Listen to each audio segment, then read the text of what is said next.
నేను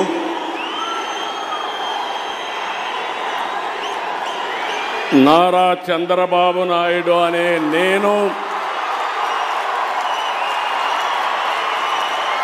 శాసనం ద్వారా నిర్మితమైన భారత రాజ్యాంగం పట్ల నిజమైన విశ్వాసం విధేయత చూపుతానని భారతదేశ సార్వభౌమాధికారాన్ని సమగ్రతను కాపాడుతానని ఆంధ్రప్రదేశ్ రాష్ట్ర ముఖ్యమంత్రిగా నా కర్తవ్యాలను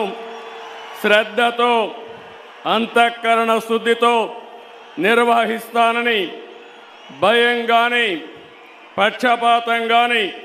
రాగద్వేషాలు కానీ లేకుండా రాజ్యాంగాన్ని శాసనాలను అనుసరించి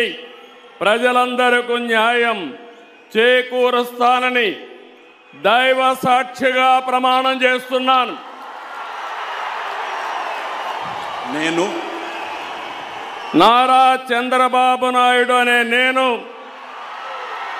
ఆంధ్రప్రదేశ్ రాష్ట్ర ముఖ్యమంత్రిగా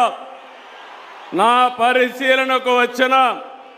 లేదా నాకు తెలియవచ్చిన ఏ విషయాన్ని నా కర్తవ్యాలను సక్రమంగా నిర్వహించేందుకు అవసరమైన మేరకు తప్ప ప్రత్యక్షంగా కానీ పరోక్షంగా కానీ ఏ వ్యక్తికి లేదా వ్యక్తులకు తెలియపరచనని లేదా వెల్లడించని దైవ సాక్షిగా ప్రమాణం చేస్తున్నాను.